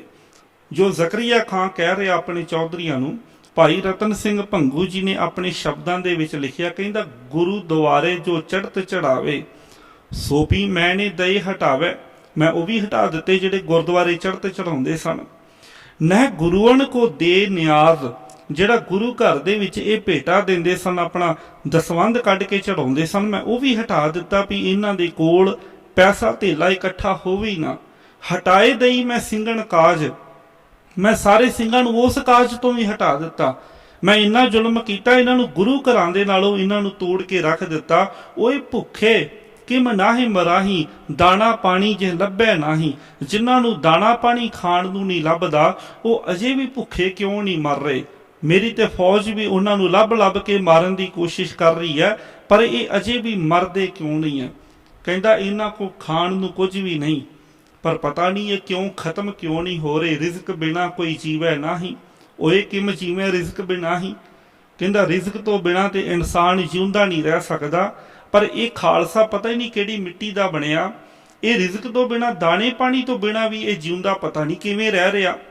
ਆਂਦਾ ਹੁਣੇ ਪੱਤੇ ਖਾ ਕੇ ਜੰਗਲ ਦੇ ਵਿੱਚ ਰਹਿੰਦਿਆਂ ਕੰਧ ਮੂਲ ਖਾ ਕੇ ਇਹ ਆਪਣਾ ਗੁਜ਼ਾਰਾ ਕਰ ਰਹੇ ਆ। ਪੱਤ ਸਾਗ ਖਾਏ ਮਨੁੱਖ ਕਬ ਜੀਵੈ, ਇਹ ਹੁਣ ਪੱਤੇ ਪੁੱਤੇ ਖਾ ਰਹੇ ਨੇ, ਪਰ ਪੱਤਿਆਂ ਦਾ ਖਾਣਾ ਖਾ ਕੇ ਵੀ, ਪੱਤਿਆਂ ਦਾ ਆਹਾਰ ਕਰਕੇ ਵੀ ਕੋਈ ਕਿਵੇਂ ਜਿੰਦਾ ਰਹਿ ਸਕਦਾ। ਤੇ ਜੇ ਜਿਉਂਦਾ ਰਹਿ ਵੀ ਜਾਵੇ, ਅੱਗੋਂ ਜ਼ਕਰੀਆ ਖਾਂ ਕਹਿੰਦਾ ਵਿਚਾਰ ਕਰ ਰਿਹਾ ਆਪਣੇ ਚੌਧਰੀਆਂ ਦੇ ਨਾਲ, ਕਹਿੰਦਾ ਜੇ ਪੱਤੇ ਪੁੱਤੇ ਖਾ ਕੇ ਕੋਈ ਜਿਉਂਦਾ ਰਹਿ ਵੀ ਜਾਵੇ, ਤੇ ਜੇ ਐਸਾ ਇਨਸਾਨ ਜਿਉਂਦਾ ਵੀ ਰਹਿ ਜਾਵੇ ਤਾਂ ਉਹਦੇ ਵਿੱਚ ਵੀ ਕੋਈ ਲੜਨ ਮਰਨ ਦੀ ਤਾਕਤ ਤਾਂ ਨਹੀਂ ਨਾ ਹੁੰਦੀ। ਜੋ ਜੀਵੈ ਤੁਰਨ ਜੋਗ ਕਿਮ ਥੀਵੈ, ਫਿਰ ਉਹ ਬੰਦਾ ਤੇ ਜਿਹੜਾ ਪੱਤਿਆਂ ਤੇ ਗੁਜ਼ਾਰਾ ਕਰ ਰਿਹਾ ਉਹ ਤੇ ਤੁਰਨ ਜੋਗਾ ਨਹੀਂ ਹੁੰਦਾ। ਪਰ ਇਹ ਜੰਗਲਾਂ ਦੇ ਵਿੱਚ ਰਹਿੰਦੇ ਹੋਏ ਵੀ ਹਮੇਸ਼ਾ ਹੀ ਮੇਰੇ ਨਾਲ ਲੜਨ ਮਰਨ ਨੂੰ ਤਿਆਰ ਰਹਿੰਦੇ ਹਨ। ਜਦੋਂ ਇਹ ਵਿਚਾਰਾਂ ਹੋ ਰਹੀਆਂ ਨੇ ਸਾਧ ਸੰਗਤ, ਜ਼ਕਰੀਆ ਖਾਂ ਆਪਣੇ ਸੂਹੀਆਂ ਦੇ ਨਾਲ, ਚੌਧਰੀਆਂ ਦੇ ਨਾਲ ਵਿਚਾਰ ਕਰ ਰਿਹਾ, ਤੇ ਉਹਨਾਂ ਦੇ ਵਿੱਚੋਂ ਇੱਕ ਸੂਹੀਆ, ਇੱਕ ਚੌਧਰੀ ਬੋਲਿਆ, ਕਹਿਣ ਲੱਗਾ ਕਿ ਤੁਸੀਂ ਭਾਵੇਂ ਸਾਰੇ ਖਾਲਸੇ ਖਤਮ ਕਰ ਦਿੱਤੇ ਆ, ਪਰ ਅਜੇ ਵੀ ਇਸ ਦੇਸ਼ ਦੇ ਵਿੱਚ, ਇਸ ਪੰਜਾਬ ਦੀ ਧਰਤੀ ਤੇ ਕਈ ਸਿੱਖ ਹਨ ਜਿਹੜੇ ਘਰਾਂ ਦੇ ਵਿੱਚ ਹਨ। ਉਹ ਇਹਨਾਂ ਤਾਈਂ ਅਨਾਜ ਪਹੁੰਚਾਉਂਦੇ ਨੇ, ਇਹਨਾਂ ਤਾਈਂ ਪ੍ਰਸ਼ਾਦਾ ਤਿਆਰ ਕਰਕੇ ਪਹੁੰਚਾਉਂਦੇ ਨੇ, ਤੇ ਇਹਨਾਂ ਨੂੰ ਪਹਿਲਾਂ ਪਹੁੰਚਾਉਂਦੇ ਨੇ ਤੇ ਆਪ ਬਾਅਦ ਵਿੱਚ ਖਾਂਦੇ ਆ। ਭਾਈ ਰਤਨ ਸਿੰਘ ਭੰਗੂ ਲਿਖਦੇ ਨੇ ਪੰਥ ਪ੍ਰਕਾਸ਼ ਵਿੱਚ, ਕਹਿੰਦੇ ਇੱਕ ਦੁਸ਼ਟ ਤਬ ਬੋਲਿਓ, ਕਹਿੰਦੇ ਇੱਕ ਦੁਸ਼ਟ ਪਾਪੀ ਉਹ ਚੌਧਰੀ ਫਿਰ ਬੋਲਿਆ, ਨਹਿ ਭੁੱਖੇ ਸਿੰਘ ਮਰਾਹੇ, ਕਹਿੰਦੇ ਜ਼ਕਰੀਆ ਖਾਂ ਤੈਨੂੰ ਭੁਲੇਖਾ ਆ ਵੀ ਸਿੰਘ ਜੰਗਲਾਂ ਦੇ ਵਿੱਚ ਭੁੱਖੇ ਮਰ ਰਹੇ ਆ, ਇਹ ਭੁੱਖੇ ਨਹੀਂ ਮਰ ਰਹੇ। ਇਸੀ ਦੇਸ਼ ਮੈਂ ਸਿੱਖ ਰਹਿ, ਇਸੇ ਹੀ ਦੇਸ਼ ਵਿੱਚ, ਇਸੇ ਧਰਤੀ ਦੇ ਉੱਤੇ ਸਿੱਖ ਰਹਿ ਰਹੇ ਨੇ, ਪਿੰਡਾਂ ਦੇ ਵਿੱਚ, ਘਰਾਂ ਦੇ ਵਿੱਚ, ਉੱਨ ਦੇ ਕੇ ਪਿੱਛੇ ਖਾਹੇ। ਜਿਹੜੇ ਪਹਿਲਾਂ ਜੰਗਲਾਂ ਦੇ ਵਿੱਚ ਰਹਿ ਰਹੇ ਆਪਣੇ ਸਿੱਖ ਭਰਾਵਾਂ ਨੂੰ ਖਾਣ ਵਾਸਤੇ ਦਿੰਦੇ ਨੇ, ਪਹਿਲਾਂ ਉਹਨਾਂ ਨੂੰ ਲੰਗਰ ਪ੍ਰਸ਼ਾਦਾ ਪਹੁੰਚਾਉਂਦੇ ਨੇ, ਫਿਰ ਆਪ ਖਾਂਦੇ ਹਨ। ਹੁਣ ਜਦੋਂ ਸਾਧ ਸੰਗਤ ਉਸ ਦੁਸ਼ਟ ਪਾਪੀ ਨੇ ਜ਼ਕਰੀਆ ਖਾਂ ਦੇ ਕੋਲ ਇਹ ਚੁਗਲੀ ਲਾਈ ਨਾ, ਤੇ ਉਸ ਤੋਂ ਬਾਅਦ ਵਿੱਚ ਜੰਡਿਆਲੇ ਦਾ ਸੀ ਇੱਕ ਚੌਧਰੀ ਹਰ ਭਗਤ ਨਿਰੰਜਨੀਆ ਜੀ ਦਾ ਇਤਿਹਾਸ ਦੇ ਵਿੱਚ ਨਾਮ ਆਉਂਦਾ ਹੈ। ਧੰਨ ਗੁਰੂ ਅਮਰਦਾਸ ਪਾਤਸ਼ਾਹ ਜੀ ਨੇ ਜਦੋਂ ਸਿੱਖੀ ਦੇ ਪ੍ਰਚਾਰ ਦੇ ਵਾਸਤੇ 22 ਮੰਜੀਆਂ ਥਾਪੀਆਂ ਸਨ, ਤਾਂ ਉਹਨਾਂ 22 ਮੰਜੀਆਂ ਦੇ ਵਿੱਚ ਇੱਕ ਗੁਰਸਿੱਖ ਸਨ ਭਾਈ ਹਿੰਦਾਲ ਜੀ। ਭਾਈ ਹਿੰਦਾਲ ਜੀ ਬੜੇ ਪ੍ਰੇਮ ਵਾਲੇ ਗੁਰਸਿੱਖ ਸਨ ਸਾਧ ਸੰਗਤ, ਪਰ ਬਾਅਦ ਵਿੱਚ ਜਿਹੜੀ ਉਹਨਾਂ ਦੀ ਸੰਤਾਨ ਹੈ ਉਸਨੇ ਬੜੇ ਕੁਕਰਮ ਕੀਤੇ, ਤੇ ਸਿੱਖ ਧਰਮ ਦੇ ਵਿੱਚ ਉਹਨਾਂ ਨੇ ਮਿਲਾਵਟ ਕਰਨ ਵਾਸਤੇ ਗੁਰੂ ਬਾਬੇ ਨਾਨਕ ਪਾਤਸ਼ਾਹ ਜੀ ਦੀ ਜਿਹੜੀ ਜਨਮ ਸਾਖੀ ਸੀ ਉਹਨੂੰ ਬੜਾ ਵਿਗਾੜ ਕੇ ਲਿਖਿਆ। ਤੇ ਉਹਨਾਂ ਦੇ ਨਾਲ ਫਿਰ ਸਿੱਖ ਧਰਮ ਦਾ ਇਤਿਹਾਸ ਦੇ ਵਿੱਚ ਕੋਈ ਬਹੁਤਾ ਵਾਹ ਵਾਸਤਾ ਨਹੀਂ ਰਿਹਾ, ਕਿਉਂਕਿ ਉਹਨਾਂ ਨੇ ਗੁਰੂ ਨਾਨਕ ਪਾਤਸ਼ਾਹ ਜੀ ਤੋਂ ਬਾਅਦ ਵਿੱਚ ਬਾਬਾ ਹਿੰਦਾਲ ਜੀ ਨੂੰ ਹੀ ਗੁਰਤਾ ਗੱਦੀ, ਇਦਾਂ ਦੀਆਂ ਜਿਹੜੀਆਂ ਗੱਲਾਂ ਉਹਨਾਂ ਨੇ ਲਿਖੀਆਂ, ਤੇ ਉਹਨਾਂ ਦੇ ਵਿੱਚੋਂ ਹੀ ਸੀ ਇਹ ਹਰ ਭਗਤ ਨਿਰੰਜਨੀਆ। ਹੁਣ ਨਾਮ ਤੇ ਵੇਖੋ, ਇਹਦਾ ਸੀ ਹਰ ਭਗਤ ਨਿਰੰਜਨੀਆ। ਨਿਰੰਜਨੀਆ ਭਾਵ ਕਿ ਇਹਨਾਂ ਦੇ ਜਿਹੜੇ ਵੱਡੇ ਵਡੇਰੇ ਉਹ ਨਿਰੰਜਨ ਨਿਰੰਜਨ ਕਹਿੰਦੇ ਸਨ, ਪ੍ਰਮਾਤਮਾ ਨੂੰ ਨਿਰੰਜਨ ਨਿਰੰਜਨ ਕਹਿ ਕੇ ਯਾਦ ਕਰਦੇ ਸਨ। ਹੁਣ ਨਾਮ ਇਹਨੇ ਰੱਖਿਆ ਹਰ ਭਗਤ, ਭਾਵ ਕਿ ਰੱਬ ਦਾ ਭਗਤ, ਪਰ ਇਹਦੇ ਵਿੱਚ ਰੱਬ ਦੇ ਭਗਤ ਵਾਲਾ ਇੱਕ ਵੀ ਗੁਣ ਨਹੀਂ। ਇਹ ਤੇ ਆਮ ਇਨਸਾਨਾਂ ਦੇ ਕਿਰਦਾਰ ਤੋਂ ਵੀ ਡਿੱਗਿਆ ਹੋਇਆ ਸੀ। ਜਦੋਂ ਇੱਕ ਚੌਧਰੀ ਨੇ ਜ਼ਕਰੀਆ ਖਾਂ ਨੂੰ ਦੱਸਿਆ ਨਾ ਕਿ ਜ਼ਕਰੀਆ ਖਾਂ ਤੂੰ ਭੁਲੇਖੇ ਦੇ ਵਿੱਚ ਆ, ਵੀ ਮੈਂ ਸਾਰੇ ਸਿੱਖ ਖਤਮ ਕਰ ਦਿੱਤੇ ਆ ਤੇ ਹੁਣ ਉਹਨਾਂ ਕੋਲ ਖਾਣ ਪੀਣ ਨੂੰ ਕੁਝ ਨਹੀਂ ਹੈ, ਤੇ ਉਹ ਜੰਗਲਾਂ ਦੇ ਵਿੱਚ ਪੱਤੇ ਖਾ ਕੇ ਕਿਵੇਂ ਗੁਜ਼ਾਰਾ ਕਰਦੇ, ਤੂੰ ਭੁਲੇਖੇ ਦੇ ਵਿੱਚ ਆ। ਬੜੇ ਸਿੱਖ ਅਜੇ ਵੀ ਹਨ ਘਰਾਂ ਵਿੱਚ ਜਿਹੜੇ ਆਪ ਬਾਅਦ ਵਿੱਚ ਖਾਂਦੇ ਨੇ, ਪਹਿਲਾਂ ਉਹਨਾਂ ਜੰਗਲ ਦੇ ਵਿੱਚ ਆਪਣੇ ਗੁਰ ਭਾਈਆਂ ਨੂੰ ਦਿੰਦੇ ਨੇ, ਪਹੁੰਚਾਉਂਦੇ ਨੇ ਪਹਿਲਾਂ ਉਹਨਾਂ ਨੂੰ। ਜਦੋਂ ਇਹ ਗੱਲ ਉਹਨੇ ਕੀਤੀ ਤੇ ਫਿਰ ਲਾਗੋ ਹਰ ਭਗਤ ਨਿਰੰਜਨੀਆ ਬੋਲਿਆ, ਜਿਹਨੇ ਭਾਈ ਤਾਰੂ ਸਿੰਘ ਜੀ ਦੀ ਉੱਥੇ ਚੁਗਲੀ ਲਾਈ। ਜ਼ਕਰੀਆ ਖਾਨ ਦੇ ਦਰਬਾਰ ਦੇ ਵਿੱਚ ਭਾਈ ਤਾਰੂ ਸਿੰਘ ਜੀ ਦਾ ਨਾਮ ਇਹਨੇ ਲਿਆ। ਕਹਿਣ ਲੱਗਾ, ਭਾਈ ਰਤਨ ਸਿੰਘ ਭੰਗੂ ਲਿਖਦੇ ਨੇ ਪੰਥ ਪ੍ਰਕਾਸ਼ ਦੇ ਵਿੱਚ, ਹਰ ਭਗਤ ਨਿਰੰਜਨੀਏ ਜੋ ਭਾਖੀ, ਸੱਚ ਬਾਤ ਇਨ ਭਾਈ ਆਖੀ, ਐਸੇ ਐਸੇ ਸਿੰਘ ਜਗ ਮਾਹੀ, ਸਿੰਘ ਸ਼ਿਕਾਏ ਪੀਏ ਨਿਜ ਖਾਹੀ। ਕਹਿਣ ਲੱਗਾ ਇਦਾਂ ਇਦਾਂ ਦੇ ਸਿੱਖ ਹਨ ਸੰਸਾਰ ਦੇ ਵਿੱਚ, ਕਹਿੰਦਾ ਇਹ ਸੱਚੀ ਗੱਲ ਕਹਿ ਰਿਹਾ ਜੋ ਤੁਹਾਨੂੰ ਦੱਸ ਰਿਹਾ। ਇਦਾਂ ਇਦਾਂ ਦੇ ਸਿੱਖ ਹਨ ਜਿਹੜੇ ਪਹਿਲਾਂ ਜੰਗਲਾਂ ਦੇ ਵਿੱਚ ਰਹਿਣ ਵਾਲੇ ਆਪਣੇ ਗੁਰਸਿੱਖ ਭਾਈਆਂ ਨੂੰ ਛਕਾਉਂਦੇ ਨੇ, ਪ੍ਰਸ਼ਾਦਾ ਬਾਅਦ ਵਿੱਚ ਆਪ ਛਕਦੇ ਨੇ। ਇੱਥੋਂ ਤੱਕ ਹੀ ਨਹੀਂ, ਆਪ ਸਹਿ ਵੈ ਨੰਗ ਅਰ ਭੁੱਖ, ਦੇਖ ਸਕੈ ਨਾ ਸਿੰਘਣ ਦੁੱਖ। ਕਹਿੰਦੇ ਆਪ ਭਾਵੇਂ ਭੁੱਖੇ ਵੀ ਰਹਿ ਲੈਣ, ਆਪ ਭਾਵੇਂ ਦੁੱਖ ਭੁੱਖ ਨੰਗ ਨੂੰ ਵੀ ਸਹਾਰ ਲੈਣ, पर ਜਿਹੜੇ ਜੰਗਲਾਂ ਦੇ ਵਿੱਚ ਉਹਨਾਂ ਦੇ ਗੁਰਸਿੱਖ ਭਾਈ ਨੇ ਉਹਨਾਂ ਦੀ ਪੁੱਜ ਕੇ ਮਦਦ ਕਰਦੇ ਨੇ। ਆਪ ਗੁਜ਼ਾਰੇ ਅਗਨੀ ਨਾਲ। ਕਹਿੰਦਾ ਜਦੋਂ ਠੰਡ ਦਾ ਸਮਾਂ ਆਉਂਦਾ ਨਾ, ਸਿਆਲ ਦੀ ਰੁੱਤ ਆਉਂਦੀ, ਪੋਹ ਦੀਆਂ ਰਾਤਾਂ ਆਉਂਦੀਆਂ ਨੇ, ਤੇ ਆਪ ਭਾਵੇਂ ਇਹ ਲੱਕੜਾਂ ਬਾਲ ਕੇ ਗੁਜ਼ਾਰਾ ਕਰ ਲੈਣ, ਪਰ ਜਿਹੜੇ ਜੰਗਲਾਂ ਦੇ ਵਿੱਚ ਇਹਨਾਂ ਦੇ ਗੁਰ ਭਾਈ ਰਹਿ ਰਹੇ ਨੇ, ਸਿੰਘਣ ਘੱਲੇ ਪੁਸ਼ਕ ਸਵਾਲ, ਉਹਨਾਂ ਵਾਸਤੇ ਇਹ ਬੜੀਆਂ ਬੜੀਆਂ ਸੋਹਣੀਆਂ ਮੋਟੀਆਂ ਪੁਸ਼ਕਾਂ ਜਿਹੜੀਆਂ ਨੇ ਕੋਟੀਆਂ ਬਣਾ ਕੇ ਉਣ ਕੇ ਉਹਨਾਂ ਦੇ ਵਾਸਤੇ ਭੇਜਦੇ ਹਨ, ਤਾਂ ਕਿ ਉਹ ਗੁਰਸਿੱਖ ਭਾਈ ਜਿਹੜੇ ਮੁਗਲ ਹਕੂਮਤ ਦੇ ਵਿਰੁੱਧ ਹਥਿਆਰਬੰਦ ਸੰਘਰਸ਼ ਕਰ ਰਹੇ ਹਨ, ਉਹਨਾਂ ਦਾ ਜਿਹੜਾ ਜੀਵਨ ਹੈ ਉਹ ਸਿਆਲ ਦੀਆਂ ਰਾਤਾਂ ਦੇ ਵਿੱਚ, ਕਿਉਂਕਿ ਉਹਨਾਂ ਜੰਗਲਾਂ ਦੇ ਵਿੱਚ ਰਹਿਣਾ, ਉਹਨਾਂ ਦੀਆਂ ਰਾਤਾਂ ਸੌਖੀਆਂ ਕੱਟਣ ਜਾ ਸਕਣ। ਇਹ ਹਰ ਭਗਤ ਨਿਰੰਜਨੀਆਂ ਇਹ ਚੁਗਲੀ ਲਾ ਰਿਹਾ। ਸਾਧ ਸੰਗਤ ਹੁਣ ਵੇਖੋ, ਲਾ ਤੇ ਇਹ ਚੁਗਲੀ ਰਿਹਾ, ਪਰ ਇਹਦੀ ਚੁਗਲੀ ਦੇ ਵਿੱਚੋਂ ਸਾਧ ਸੰਗਤ ਖਾਲਸੇ ਦੀਆਂ ਸਿਫਤਾਂ ਨਿਕਲ ਰਹੀਆਂ ਨੇ ਕਿ ਉਸ ਸਮੇਂ ਸਿੱਖ ਦਾ ਸਿੱਖ ਦੇ ਨਾਲ ਆਪਸ ਦੇ ਵਿੱਚ ਕਿੰਨਾ ਪਿਆਰ ਹੈ, ਕਿੰਨਾ ਪਿਆਰ ਪ੍ਰੇਮ ਹੈ। ਹਰ ਭਗਤ ਨਿਰੰਜਨੀਆਂ ਜ਼ਕਰੀਆ ਖਾਨ ਨੂੰ ਚੁਗਲੀ ਲਾ ਰਿਹਾ ਸਿੱਖਾਂ ਦੀ, ਪਰ ਉਹਦੀ ਚੁਗਲੀ ਦੇ ਵਿੱਚੋਂ ਸਾਧ ਸੰਗਤ ਖਾਲਸੇ ਦੀਆਂ ਸਿਫਤਾਂ ਝਲਕਦੀਆਂ ਨੇ। ਜਦੋਂ ਉਹ ਇਹ ਕਹਿੰਦਾ ਵੀ ਇੱਕ ਸਿੱਖ ਆਪ ਤਾਂ ਭੁੱਖਾ ਨੰਗਾ ਰਹਿ ਲੈਂਦਾ, ਪਰ ਉਹ ਦੂਜੇ ਸਿੱਖ ਦਾ ਦੁੱਖ ਜਿਹੜਾ ਉਹ ਨਹੀਂ ਵੇਖ ਕੇ ਸਹਾਰਦਾ, ਆਪ ਭੁੱਖਾ ਨੰਗਾ ਰਹਿ ਕੇ ਵੀ ਉਹ ਦੂਜੇ ਦੇ ਮੂੰਹ ਵਿੱਚ ਦਾਣਾ ਪਾਉਣ ਦੀ ਕੋਸ਼ਿਸ਼ ਜ਼ਰੂਰ ਕਰਦਾ ਆ। ਸਾਧ ਸੰਗਤ, ਸਾਡੇ ਇਤਿਹਾਸ ਦੇ ਵਿੱਚ ਇੱਕ ਵਾਕਿਆ ਆ, ਕਹਿੰਦੇ ਜਦੋਂ ਨਾਦਰ ਸ਼ਾਹ ਨੇ ਭਾਰਤ ਤੇ ਹਮਲਾ ਕੀਤਾ ਨਾ, ਭਾਰਤ ਨੂੰ ਇੱਥੋਂ ਲੁੱਟ ਕੇ ਇੱਥੋਂ ਦੀਆਂ ਬਹੂ ਬੇਟੀਆਂ, ਨੌਜਵਾਨ ਬੱਚੇ ਬੱਚੀਆਂ ਨੂੰ ਬੰਦੀ ਬਣਾ ਕੇ ਜਦੋਂ ਵਾਪਸ ਜਾਣ ਲੱਗਾ, ਤੇ ਜਦੋਂ ਪੰਜਾਬ ਤੋਂ ਲੰਘਣ ਲੱਗਾ, ਤੇ ਖਾਲਸੇ ਨੇ ਸਾਧ ਸੰਗਤ ਨਾਦਰ ਸ਼ਾਹ ਨੂੰ ਲੁੱਟ ਲਿਆ। ਨਾਦਰ ਸ਼ਾਹ ਤੇ ਹਮਲਾ ਕੀਤਾ, ਜਿਹੜਾ ਇੱਥੋਂ ਦਾ ਮਾਲ ਸਬਾਬ ਉਹਨੇ ਲੁੱਟਿਆ ਸੀ, ਇਕੱਠਾ ਕੀਤਾ ਸੀ, ਉਹ ਵੀ ਉਹਦੇ ਕੋਲ ਵਾਪਸ ਲਿਆ, ਉਹਦੀਆਂ ਫੌਜਾਂ ਕੋਲ। ਜਿਹੜੇ ਇੱਥੋਂ ਦੇ ਨੌਜਵਾਨ ਬੱਚੇ ਬੱਚੀਆਂ, ਬਹੂ ਬੇਟੀਆਂ ਨੂੰ ਉਹਨੇ ਬੰਦੀ ਬਣਾਇਆ ਸੀ, ਉਹਨਾਂ ਨੂੰ ਵੀ ਸਾਧ ਸੰਗਤ ਛਡਾ ਕੇ ਤੇ ਘਰੋਂ ਘਰੀ ਪਹੁੰਚਾਇਆ। ਤੇ ਨਾਦਰ ਸ਼ਾਹ ਬੜਾ ਹੈਰਾਨ ਹੋਇਆ। ਜ਼ਕਰੀਆ ਖਾਨ ਦੇ ਨਾਲ ਬਾਅਦ ਵਿੱਚ ਉਹਦੀ ਗੱਲਬਾਤ ਹੋਈ, ਤੇ ਜ਼ਕਰੀਆ ਖਾਨ ਨੂੰ ਕਹਿੰਦਾ ਕਿ ਮੈਂ ਭਾਰਤ ਤੇ ਹਮਲਾ ਕੀਤਾ, ਸਾਰੇ ਭਾਰਤ ਦੇ ਵਿੱਚ ਮੇਰੇ ਸਾਹਮਣੇ ਕੋਈ ਨਹੀਂ ਅੜਿਆ ਖੜਿਆ, ਕਿਸੇ ਨੇ ਮੇਰਾ ਮੁਕਾਬਲਾ ਨਹੀਂ ਕੀਤਾ, ਪਰ ਆਹ ਪਤਾ ਨਹੀਂ ਕਿਹੜੇ ਆ, ਮੈਂ ਜਦੋਂ ਇੱਥੋਂ ਲੰਘਣ ਲੱਗਾ ਪੰਜਾਬ ਤੋਂ, ਤੇ ਇਹਨਾਂ ਨੇ ਮੇਰੇ ਤੇ ਹਮਲਾ ਕਰਕੇ ਪੂਰੇ ਭਾਰਤ ਦੇ ਵਿੱਚ ਕੋਈ ਨਹੀਂ ਮੇਰੇ ਸਾਹਮਣੇ ਆਇਆ, ਪਰ ਇਹ ਮੁੱਠੀ ਭਰ ਲੋਕ ਇਹ ਮੇਰੇ ਸਾਹਮਣੇ ਆਏ ਤੇ ਮੈਨੂੰ ਲੁੱਟ ਪੁੱਟ ਕੇ ਲੈ ਗਏ, ਸਾਰਾ ਕੁਝ ਛੁਡਾ ਕੇ ਲੈ ਗਏ।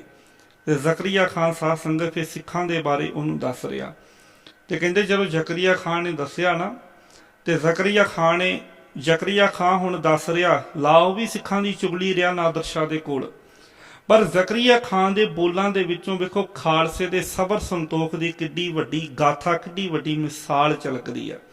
ਜ਼ਕਰੀਆ ਖਾਨ ਕਹਿੰਦੇ ਉਹਨੂੰ, ਨਾਦਰ ਸ਼ਾਹ ਨੂੰ ਕਹਿੰਦਾ ਵੀ ਇਹ ਜੰਗਲਾਂ ਦੇ ਵਿੱਚ ਰਹਿੰਦੇ ਆ, ਕਈ ਦਿਨ ਇਹ ਭੁੱਖੇ ਭਾਣੇ ਰਹਿੰਦੇ ਆ, ਕਈ ਦਿਨ ਇਹਨਾਂ ਨੂੰ ਖਾਣ ਨੂੰ ਕੁਝ ਨਹੀਂ ਮਿਲਦਾ, ਤੇ ਕਈ ਦਿਨਾਂ ਦੇ ਭੁੱਖੇ ਭਾਣਿਆਂ ਨੂੰ ਜੇ ਕਿਤੇ ਇੱਕ ਸਿੱਖ ਨੂੰ ਇੱਕ ਪ੍ਰਸ਼ਾਦਾ ਮਿਲ ਜਾਵੇ ਨਾ, ਇੱਕ ਪ੍ਰਸ਼ਾਦਾ, ਕਈ ਦਿਨਾਂ ਤੋਂ ਭੁੱਖੇ ਨੇ ਜੰਗਲ ਦੇ ਵਿੱਚ, ਤੇ ਕਿਸੇ ਇੱਕ ਨੂੰ ਜੇ ਇੱਕ ਪ੍ਰਸ਼ਾਦਾ ਮਿਲ ਗਿਆ, ਤੇ ਜ਼ਕਰੀਆ ਖਾਨ ਨਾਦਰ ਸ਼ਾਹ ਨੂੰ ਕਹਿੰਦਾ ਇਹ ਛਕਦੇ ਨਹੀਂ ਉਹ ਪ੍ਰਸ਼ਾਦਾ। ਇਹ ਕੀ ਕਰਦੇ ਆ, ਥਾਲ ਦੇ ਵਿੱਚ ਪ੍ਰਸ਼ਾਦਾ ਰੱਖਦੇ ਆ, ਚੌਂਕੜਾ ਮਾਰ ਕੇ ਜ਼ਮੀਨ ਦੇ ਉੱਪਰ ਬੈਠ ਜਾਂਦੇ ਆ, ਫਿਰ ਆਵਾਜ਼ ਦਿੰਦੇ ਆ। ਨਾਦਰ ਸ਼ਾਹ ਕਹਿੰਦਾ ਕੀ ਆਵਾਜ਼ ਦਿੰਦੇ ਆ? ਕਹਿੰਦੇ ਇਹ ਆਵਾਜ਼ ਦਿੰਦੇ ਨੇ, ਦੇਤ ਆਵਾਜ਼ ਹੈ ਭੁੱਖਾ ਕੋਈ, ਆਓ ਦੇਗ ਤਿਆਰ ਗੁਰ ਹੋਈ। ਕਹਿੰਦੇ ਇਹ ਖੁਦ ਪ੍ਰਸ਼ਾਦਾ ਨਹੀਂ ਛਕਦੇ, ਕਹਿੰਦੇ ਆਵਾਜ਼ ਮਾਰਦੇ ਨੇ ਵੀ ਜੇ ਕੋਈ ਭੁੱਖਾ ਭਾਣਾ ਤੇ ਆਜੋ ਭਾਈ, ਗੁਰੂ ਕਾ ਲੰਗਰ ਤਿਆਰ ਹੋਇਆ ਹੈ, ਕੋਲ ਇੱਕ ਪ੍ਰਸ਼ਾਦਾ। ਇਹ ਹੈ ਖਾਲਸੇ ਦੀ ਚੜ੍ਹਦੀ ਕਲਾ, ਇਹ ਹੈ ਖਾਲਸੇ ਦਾ ਉਹ ਸਬਰ ਸੰਤੋਖ, ਉਹ ਸੰਜਮ, ਉਹ ਚੜ੍ਹਦੀ ਕਲਾ ਜਿਹੜੀ ਗੁਰੂ ਪਾਤਸ਼ਾਹ ਜੀ ਨੇ ਖਾਲਸੇ ਦੀ ਝੋਲੀ ਦੇ ਵਿੱਚ ਪਾਈ ਹੈ, ਖਾਲਸੇ ਨੂੰ ਬਖਸ਼ਿਸ਼ ਕੀਤੀ ਹੈ। ਜੋ ਜ਼ਕਰੀਆ ਖਾਨ ਦੇ ਸ਼ਬਦਾਂ ਦੇ ਵਿੱਚੋਂ ਖਾਲਸੇ ਦੀ ਚੜ੍ਹਦੀ ਕਲਾ ਦਾ ਪ੍ਰਗਟਾਵਾ ਹੋ ਰਿਹਾ। ਕਹਿੰਦਾ ਵੀ ਇਹਨਾਂ ਨੂੰ ਇੱਕ ਪ੍ਰਸ਼ਾਦਾ ਖਾਣ ਨੂੰ ਮਿਲ ਜਾਵੇ, ਇਹ ਉਹਨੂੰ ਖਾਂਦੇ ਨਹੀਂ, ਇਹ ਉਸ ਇੱਕ ਪ੍ਰਸ਼ਾਦੇ ਨੂੰ ਵੀ ਚਾਹੁੰਦੇ ਆ ਵੀ ਅਸੀਂ ਵੰਡ ਕੇ ਆਪਸ ਦੇ ਵਿੱਚ ਛਕ ਲਈਏ। ਤੇ ਕਹਿੰਦਾ ਫਿਰ ਇੱਥੇ ਹੀ ਬਸ ਨਹੀਂ, ਉਸ ਸਮੇਂ ਬੈਰੀ ਕਿਮ ਆਵੇ ਪਰਮ ਮੀਤ ਸਮ ਤਾਹੀਂ ਛਕਾਵੇ। ਕਹਿੰਦਾ ਇੱਥੇ ਹੀ ਬਸ ਨਹੀਂ ਕਿ ਆਪਸ ਦੇ ਵਿੱਚ ਹੀ ਇੱਕ ਪ੍ਰਸ਼ਾਦੇ ਨੂੰ ਵੀ ਵੰਡ ਲੈਂਦੇ ਆ।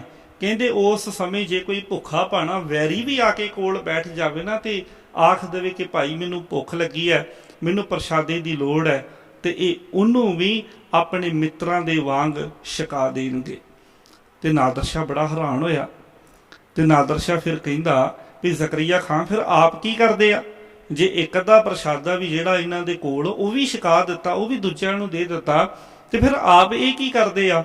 ਤੇ ਜ਼ਕਰੀਆ ਖਾਂ ਕਹਿੰਦਾ ਆਪ ਜੇ ਉਹਦੇ ਵਿੱਚੋਂ ਕੁਝ ਬਚ ਜਾਵੇ ਤੇ ਖਾ ਲੈਂਦੇ ਆ। ਉਹਨੇ ਜਿਹੜੇ ਗੱਲ ਕਹੀ ਭਾਈ ਰਤਨ ਸਿੰਘ ਭੰਗੂ ਨੇ ਪੰਥ ਪ੍ਰਕਾਸ਼ ਦੇ ਵਿੱਚੋਂ ਲਿਖੀਆਂ ਨੇ ਗੱਲਾਂ, ਪੰਥ ਪ੍ਰਕਾਸ਼ ਦੇ ਬਚਨ ਨੇ। ਕਹਿੰਦਾ ਜੇ ਬਚ ਜਾਵੇ ਉਹਦੇ ਵਿੱਚੋਂ ਆਪ ਖਾ ਲੈਂਦੇ ਆ, ਬਚੇ ਤੋਂ ਆਪ ਖਲੀ ਹੈ, ਜੇ ਬਚ ਜਾਵੇ ਤੇ ਆਪ ਖਾ ਲੈਂਦੇ ਆ, ਤੇ ਜੇ ਨਾ ਬਚੇ ਨਹੀਂ ਤੋਂ ਲੰਗਰ ਮਸਤ ਬਤੇ ਹੈ, ਨਹੀਂ ਤਾਂ ਕਹਿ ਦਿੰਦੇ ਲੰਗਰ ਮਸਤਾਨਾ ਹੋ ਗਿਆ, ਲੰਗਰ ਮਸਤਾਨਾ ਹੋ ਗਿਆ, ਲੰਗਰ ਵਾਧੇ ਦੇ ਵਿੱਚ ਪੈ ਗਿਆ। ਇਹ ਖਾਲਸੇ ਦੀ ਚੜ੍ਹਦੀ ਕਲਾ। ਸਾਧ ਸੰਗਤ, ਦੁਸ਼ਮਣ ਜਦੋਂ ਚੁਗਲੀ ਲਾਉਂਦਾ ਹੈ, ਖਾਲਸੇ ਦਾ ਕਿਰਦਾਰ ਕਿੰਨਾ ਉੱਚਾ ਹੈ। ਦੁਸ਼ਮਣ ਦੀਆਂ ਚੁਗਲੀਆਂ ਦੇ ਵਿੱਚੋਂ, ਦੁਸ਼ਮਣ ਦੀਆਂ ਮੁਗਫਰੀਆਂ ਦੇ ਵਿੱਚੋਂ, ਸਾਧ ਸੰਗਤ, ਦੁਸ਼ਮਣ ਜਦੋਂ ਕਿਤੇ ਮੁਖਫਰ ਵੀ ਬਣਦਾ ਆ ਨਾ, ਜਸੂਸੀ ਕਰਦਾ, ਚੁਗਲੀ ਕਰਦਾ, ਤੇ ਉਹਦੇ ਵਿੱਚੋਂ ਵੀ ਸਾਧ ਸੰਗਤ ਜੀ ਖਾਲਸੇ ਦੀ ਚੜ੍ਹਦੀ ਕਲਾ ਦੇ ਝਲਕਾਰੇ ਪੈਂਦੇ ਆ। ਭਾਈ ਤਾਰੂ ਸਿੰਘ ਜੀ ਦੇ ਬਾਰੇ ਹੁਣ ਚੁਗਲੀ ਲਾਉਣ ਲੱਗਾ ਹੈ ਉਹ ਹਰਭਗਤ ਨਿਰੰਜਨੀਆ, ਕਹਿ ਰਿਹਾ ਜ਼ਕਰੀਆ ਖਾਨ ਨੂੰ, ਕਹਿੰਦਾ ਬੜੇ ਸਿੱਖ ਨੇ ਜਿਹੜੇ ਅਜੇ ਘਰਾਂ ਦੇ ਵਿੱਚ ਰਹਿ ਰਹੇ ਆ, ਆਪ ਨੰਗੇ ਭੁੱਖੇ ਰਹਿ ਕੇ ਗੁਜ਼ਾਰਾ ਕਰ ਲੈਣਗੇ, ਆਪ ਲੱਕੜਾਂ ਬਾਲ ਕੇ ਗੁਜ਼ਾਰਾ ਕਰ ਲੈਣਗੇ, ਪਰ ਉਹਨਾਂ ਨੂੰ ਕੋਟੀਆਂ ਬੁਣ ਕੇ ਜੰਗਲ ਦੇ ਵਿੱਚ ਭੇਜਣਗੇ। ਆਪ ਮਿਹਨਤ ਮਜ਼ਦੂਰੀ ਕਰਦੇ ਨੇ, ਪਰ ਉਹ ਜਿਹੜੇ ਜੰਗਲ ਦੇ ਵਿੱਚ ਇਹਨਾਂ ਦੇ ਭੈਣ ਭਾਈ ਨੇ ਉਹਨਾਂ ਵਾਸਤੇ ਜ਼ਰੂਰ ਕੁਝ ਨਾ ਕੁਝ ਇਹ ਦਿੰਦੇ ਹਨ। ਫਿਰ ਅੱਗੇ ਉਹ ਹਰਭਗਤ ਨਿਰੰਜਨੀਆ ਕਹਿੰਦਾ, ਹਰਭਗਤ ਨਿਰੰਜਨੀਏ ਜੋ ਫਿਰ ਕਹੀ ਪੂਲੋ ਪਿੰਡ ਇੱਕ ਮਾਝੇ ਅਹੀਂ, ਤਾਰੂ ਸਿੰਘ ਤੈਂ ਖੇਤੀ ਕਰੈ, ਸਾਥ ਪਿੰਡ ਵੈ ਹਾਲਾ ਭਰੈ। ਕਹਿੰਦਾ ਪੂਲੇ ਪਿੰਡ ਹੈ ਮਾਝੇ ਦੇ ਵਿੱਚ, ਪੂਲੇ ਪਿੰਡ, ਉਸ ਪੂਲੇ ਪਿੰਡ ਦੇ ਵਿੱਚ ਭਾਈ ਤਾਰੂ ਸਿੰਘ ਨਾਮ ਦਾ ਇੱਕ ਸਿੱਖ ਰਹਿੰਦਾ ਆ, ਜਿਹੜਾ ਕਿਰਤੀ ਆ, ਖੇਤੀਬਾੜੀ ਕਰਦਾ, ਸਾਥ ਪਿੰਡ ਵੈ ਖੇਤੀ ਕਰੈ, ਸਾਰੇ ਪਿੰਡ ਵਾਂਗ ਉਹ ਵੀ ਖੇਤੀਬਾੜੀ ਕਰਦਾ, ਤੇ ਸਾਰੇ ਪਿੰਡ ਦੇ ਨਾਲ ਹਾਲਾ ਭਰਦਾ ਆ। ਤਾਰੂ ਸਿੰਘ ਤੈਂ ਖੇਤੀ ਕਰੈ, ਸਾਥ ਪਿੰਡ ਵੈ ਹਾਲਾ ਭਰੈ। ਹਾਲਾ ਦਾ ਭਾਵ ਹੈ ਜੋ ਹੱਲ ਦਾ ਟੈਕਸ ਹੈ, ਜੋ ਸਰਕਾਰ ਦਾ ਕਰ, ਉਹ ਮਾਮਲਾ ਵੀ ਤਾਰਦਾ, ਸਰਕਾਰ ਦਾ ਮਾਮਲਾ ਤਾਰਦਾ ਆ। ਦੇ ਹਾਕਮ ਕਸ਼ ਥੋੜਾ ਖਾਵੈ, ਬਚੈ ਸਿੰਘਣ ਕੈ ਪਾਸ ਪਹੁੰਚਾਵੈ। ਭਾਈ ਤਾਰੂ ਸਿੰਘ ਥੋੜਾ ਖਾਂਦਾ, ਉਹਦੇ ਖਰਚੇ ਆਪਣੇ ਥੋੜੇ ਨੇ, ਆਪਣੇ ਉੱਪਰ ਥੋੜਾ ਖਰਚਾ ਕਰਦਾ ਆ। ਹਾਕਮ ਦਾ ਵੀ ਟੈਕਸ, ਉਹ ਤੁਹਾਡਾ ਟੈਕਸ ਪੂਰਾ ਤਾਰਦਾ ਆ, ਤੇ ਜੋ ਕੁਝ ਬਚ ਜਾਂਦਾ ਆ ਉਹ ਉਹਨਾਂ ਸਿੰਘਾਂ ਦੇ ਪਾਸ ਪਹੁੰਚਾ ਦਿੰਦਾ ਹੈ। ਉਸਕੇ ਇੱਕ ਭੈਣ ਅਰਮਾਈ, ਪੀਸ ਕੂਟਵੈ ਕਰੈ ਕਮਾਈ, ਆਪ ਖਾਏ ਉਹ ਰੁੱਖੀ ਮਿਸੀ, ਮੋਟਾ ਪਹਿਰ ਆਪ ਰਹਿੰਦੇ ਸੀ। ਆਪ ਉਹ ਰੁੱਖੀ ਮਿਸੀ ਖਾ ਕੇ ਆਪਣਾ ਗੁਜ਼ਾਰਾ ਕਰ ਲੈਂਦੇ ਨੇ। ਇੱਕ ਉਹਦੀ ਭੈਣ ਹੈ, ਇੱਕ ਉਹਦੀ ਮਾਂ ਹੈ, ਪਰ ਜਿਹੜੇ ਜੰਗਲਾਂ ਦੇ ਵਿੱਚ ਉਹਨਾਂ ਦੇ ਗੁਰਸਿੱਖ ਹੋਰ ਸਿੱਖ ਸਿੰਘਣੇ ਰਹਿੰਦੇ ਹਨ, ਉਹਨਾਂ ਨੂੰ ਪ੍ਰਸ਼ਾਦਾ ਤਿਆਰ ਕਰਕੇ ਜੰਗਲਾਂ ਦੇ ਵਿੱਚ ਉਹ ਭੇਜਦੇ ਹਨ। ਜੋ ਬਚਿਆ ਸੋ ਸਿੰਘਣ ਦੇਵੈ, ਉਨ ਬਿਨ ਸਿੰਘਣ ਔਰ ਨਾ ਸੇਵੈ। ਉਹ ਸਿੰਘਾਂ ਤੋਂ ਬਿਨਾਂ ਹੋਰ ਕਿਸੇ ਦੀ ਸੇਵਾ ਨਹੀਂ ਕਰਦਾ, ਹੋਰ ਕਿਸੇ ਦੀ ਉਹ ਪੂਜਾ ਨਹੀਂ ਕਰਦਾ, ਆਪਣੇ ਖਾਲਸੇ ਦਾ ਉਹ ਅੰਗ ਹੈ, ਖਾਲਸੇ ਦੇ ਵਿੱਚ ਉਹ ਹਮੇਸ਼ਾ ਰਹਿੰਦਾ ਆ, ਉਹ ਕਿਸੇ ਹੋਰ ਦੀ ਪੂਜਾ ਨਹੀਂ ਕਰਦਾ। ਸ਼ਬਦ ਚੌਂਕੀ ਗੁਰ ਆਪਣੇ ਕੀ ਕਰੈ। ਵੇਖੋ ਹਰਭਗਤ ਨਿਰੰਜਨੀਆ ਚੁਗਲੀ ਕਰ ਰਿਹਾ, ਕਰ ਚੁਗਲੀ ਰਿਹਾ, ਪਰ ਉਹਦੀ ਚੁਗਲੀ ਦੇ ਵਿੱਚੋਂ ਭਾਈ ਤਾਰੂ ਸਿੰਘ ਜੀ ਦੀ ਸਿਫਤ ਕੀ ਆ ਸਾਧ ਸੰਗਤ।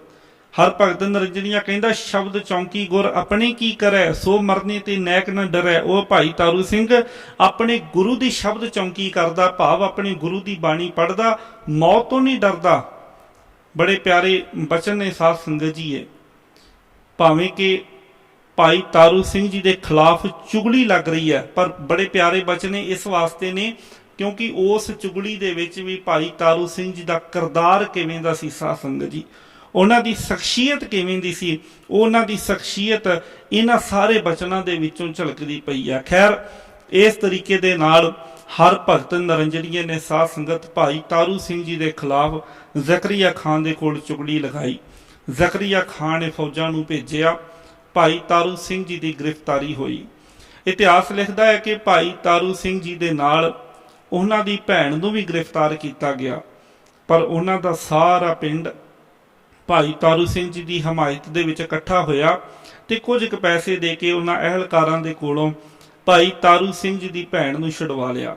ਉਹਨਾਂ ਕਿਹਾ ਕਿ ਇਹ ਇਕੱਲੀ ਭਾਈ ਤਾਰੂ ਸਿੰਘ ਦੀ ਭੈਣ ਨਹੀਂ, ਇਹ ਸਾਰੇ ਪਿੰਡ ਦੀ ਧੀ ਧਿਆਣੀ ਹੈ ਤੇ ਇਹਨੂੰ ਤੁਸੀਂ ਜ਼ਰੂਰ ਛੱਡ ਦਿਓ। ਭਾਈ ਤਾਰੂ ਸਿੰਘ ਨੂੰ ਵੀ ਛਡਾਉਣ ਦੀਆਂ ਉਹਨਾਂ ਕਈ ਤਰਲੇ ਮਿੰਨਤਾਂ ਕੀਤੀਆਂ, ਕਈ ਗਵਾਹੀਆਂ ਦਿੱਤੀਆਂ ਵੀ ਜੋ ਤੁਹਾਨੂੰ ਜਾਣਕਾਰੀ ਮਿਲੀ ਹੈ ਇਹ ਕੋਈ ਹਕੂਮਤ ਦਾ ਬਾਕੀ ਨਹੀਂ, ਜੋ ਤੁਹਾਨੂੰ ਜਾਣਕਾਰੀ ਮਿਲੀ ਹੈ। ਹਰਭਗਤ ਨਿਰੰਜਨੀਏ ਨੇ ਇੱਥੋਂ ਤੱਕ ਵੀ ਕਹਿ ਦਿੱਤਾ ਸੀ ਲੁੱਟਾਂ ਮਾਰਾਂ ਕਰਦੇ, ਬੜਾ ਕੁਝ ਕਰਦੇ, ਬਾਅਦ ਵਿੱਚ ਜ਼ਕਰੀਆ ਖਾਨ ਨੂੰ ਭਾਈ ਤਾਰੂ ਸਿੰਘ ਦੇ ਖਿਲਾਫ ਭੜਕਾਉਣ ਵਾਸਤੇ ਬੜਾ ਕੁਝ ਕਹਿ ਦਿੱਤਾ ਸੀ। ਪਹਿਲਾਂ ਸਿਫਤਾਂ ਵੀ ਬੜੀਆਂ ਕੀਤੀਆਂ, ਪਰ ਬਾਅਦ ਵਿੱਚ ਆਖਿਆ ਵੀ ਬੜਾ ਕੁਝ। ਸਾਧ ਸੰਗਤ, ਉਹ ਜ਼ਕਰੀਆ ਖਾਨ ਨੂੰ ਭੜਕਾਉਣ ਵਾਸਤੇ ਭਾਈ ਤਾਰੂ ਸਿੰਘ ਜੀ ਦੇ ਖਿਲਾਫ, ਤੇ ਜਦੋਂ ਉਹ ਸਾਰੀਆਂ ਗੱਲਾਂ ਪਿੰਡ ਵਾਲਿਆਂ ਨੇ ਸੁਣੀਆਂ, ਉਹਨਾਂ ਕਿਹਾ ਕਿ ਅਸੀਂ ਗਵਾਹੀ ਦੇਣ ਨੂੰ ਤਿਆਰ ਹੈ, ਸਾਡੀ ਗਵਾਹੀ ਦੇ ਨਾਲ ਭਾਈ ਤਾਰੂ ਸਿੰਘ ਨੂੰ ਛੱਡ ਦਿੱਤਾ ਜਾਵੇ। ਪਰ ਉਹਨਾਂ ਨੇ ਇੱਕ ਨਾ ਮੰਨੀ। ਖੈਰ, ਭਾਈ ਤਾਰੂ ਸਿੰਘ ਜੀ ਨੂੰ ਗ੍ਰਿਫਤਾਰ ਕਰਕੇ ਲਾਹੌਰ ਵੱਲ ਨੂੰ ਲੈ ਗਏ। ਹੁਣ ਜਦੋਂ ਲਾਹੌਰ ਵੱਲ ਨੂੰ ਕਹਿੰਦੇ ਭਾਈ ਤਾਰੂ ਸਿੰਘ ਜੀ ਨੂੰ ਗ੍ਰਿਫਤਾਰ ਕਰਕੇ ਲੈ ਕੇ ਜਾ ਰਹੇ, ਅਜੇ ਰਾਹ ਦੇ ਵਿੱਚ ਹੀ ਉਹਨਾਂ ਫੌਜਾਂ ਨੇ ਡੇਰਾ ਕੀਤਾ।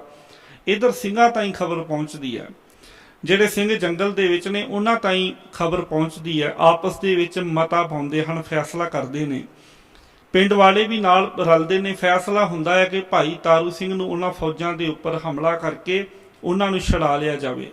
ਫਿਰ ਕੋਈ ਇੱਕ ਸਿਆਣੇ ਗੁਰਸਿੱਖ ਉਹ ਕਹਿੰਦੇ ਨੇ ਭਾਈ ਜਿਹਨੂੰ ਛਡਾਉਣ ਚੱਲੇ ਉਹਨੇ ਆਪਣੀ ਮਰਜ਼ੀ ਦੇ ਨਾਲ ਗ੍ਰਿਫਤਾਰੀ ਦਿੱਤੀ ਹੈ। ਭਾਈ ਤਾਰੂ ਸਿੰਘ ਨੇ ਆਪਣੀ ਮਰਜ਼ੀ ਨਾਲ ਗ੍ਰਿਫਤਾਰੀ ਦਿੱਤੀ ਹੈ। ਭਾਈ ਤਾਰੂ ਸਿੰਘ ਜੀ ਨੂੰ ਵੀ ਪਤਾ ਆ ਕਿ ਉਹਨਾਂ ਦੀ ਗ੍ਰਿਫਤਾਰੀ ਤੋਂ ਬਾਅਦ ਵਿੱਚ ਉਹਨਾਂ ਦੇ ਨਾਲ ਕੀ ਹੋਈ ਬੀਤਣੀ ਹੈ, ਉਹਨਾਂ ਦੇ ਨਾਲ ਕੀ ਹੋਣਾ ਆ। ਉਹਨਾਂ ਆਪਣੀ ਮਰਜ਼ੀ ਨਾਲ ਗ੍ਰਿਫਤਾਰੀ ਦਿੱਤੀ ਹੈ। ਜੇਕਰ ਤੁਸੀਂ ਉਹਨਾਂ ਨੂੰ ਛਡਾਉਣਾ, ਪਹਿਲਾਂ ਉਹਨਾਂ ਦੀ ਰਜ਼ਾ ਤਾਂ ਜਾਣ ਲਈਏ। ਕਹਿੰਦੇ ਇੱਕ ਸਿੱਖ ਕਿਸੇ ਤਰੀਕੇ ਨਾਲ ਭਾਈ ਤਾਰੂ ਸਿੰਘ ਜੀ ਦੇ ਪਾਸ ਪਹੁੰਚਿਆ। ਭਾਈ ਤਾਰੂ ਸਿੰਘ ਜੀ ਦੀ ਰਜ਼ਾ ਜਦੋਂ ਉਹਨਾਂ ਨੇ ਜਾਣਨੀ ਚਾਹੀ, ਉਹ ਮਤਾ ਦੱਸਿਆ ਵੀ ਸੰਗਤਾਂ ਨੇ ਮਤਾ ਕੀ ਕੀਤਾ। ਤੇ ਭਾਈ ਤਾਰੂ ਸਿੰਘ ਅੱਗੋਂ ਕਹਿਣ ਲੱਗੇ ਕਿ ਮੈਂ ਉਸ ਗੁਰੂ ਦਾ ਸਿੱਖ ਆ, ਮੈਂ ਉਸ ਗੁਰੂ ਦੇ ਖਾਲਸੇ ਦਾ ਹਿੱਸਾ ਆ ਜਿਹੜੇ ਗੁਰੂ ਨੇ ਆਪਣੇ ਚਾਰੇ ਪੁੱਤਰਾਂ ਨੂੰ ਕੁਰਬਾਨ ਕਰ ਦਿੱਤਾ। ਪੰਥ ਵਧਾਵਣ ਖਾਤਰ ਤਾਈਂ ਇਮ ਆਪਣੀ ਗੁਰਕੁਲੀ ਗਵਾਈ, ਆਪਣੀ ਕੁੱਲ ਗੁਰੂ ਪਾਤਸ਼ਾਹ ਨੇ ਗਵਾ ਲਈ ਇਸ ਪੰਥ ਨੂੰ ਵਧਾਉਣ ਦੇ ਵਾਸਤੇ, ਇਸ ਪੰਥ ਦੀ ਚੜ੍ਹਦੀ ਕਲਾ ਦੇ ਵਾਸਤੇ। ਉਸ ਕੋ ਪੰਥੀ ਹਮੇ ਸਦਾਏ, ਸਾਨੂੰ ਉਸ ਗੁਰੂ ਦੇ ਪੰਥੀ ਆਖਿਆ ਜਾਂਦਾ, ਸਾਨੂੰ ਉਹਦੇ ਖਾਲਸੇ ਕਿਹਾ ਜਾਂਦਾ, ਸਾਨੂੰ ਕਿਹਾ ਜਾਂਦਾ ਕਿ ਅਸੀਂ ਉਸ ਗੁਰੂ ਦੇ ਪੰਥ ਦਾ ਅੰਗ ਹਾਂ, ਉਹਦੇ ਕਹੇ ਤੇ ਚੱਲਣ ਵਾਲੇ ਆ। ਹਮ ਮਰਨੇ ਤੇ ਕਿਮ ਨੱਠ ਜਾਏ। ਹੁਣ ਜੇ ਮੇਰੇ ਮਰਨ ਦੀ ਗੱਲ ਆ ਗਈ ਤੇ ਮੈਂ ਮਰਨ ਤੋਂ ਫਿਰ ਪੈਰ ਆਪਣੇ ਪਿੱਛੇ ਕਿਵੇਂ ਕਰ ਲਵਾਂ। ਸਾਧ ਸੰਗਤ, ਭਾਈ ਤਾਰੂ ਸਿੰਘ ਜੀ ਨੂੰ ਗ੍ਰਿਫਤਾਰ ਕਰਕੇ ਲਾਹੌਰ ਲਿਆਂਦਾ ਗਿਆ।